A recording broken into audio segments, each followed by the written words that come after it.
Madame Grossetête, 1 minute et demie. Merci beaucoup, Monsieur le Président du Conseil, Monsieur le Vice-président de la Commission.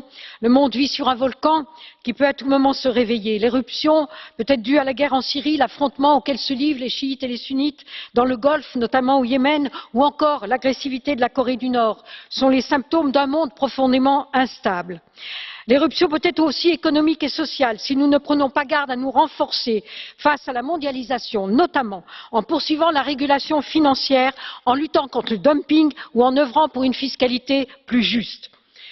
Terrorisme, défis migratoires, défis climatiques, défis démocratiques, défis économiques. Il est grand temps que l'Union européenne porte enfin un autre regard sur le continent africain et l'aide à se développer et à se pacifier.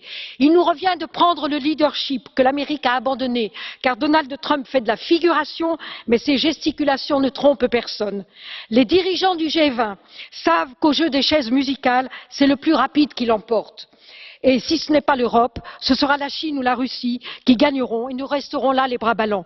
L'Union européenne a toujours eu pour vocation de partager et de diffuser ses valeurs et ses idéaux.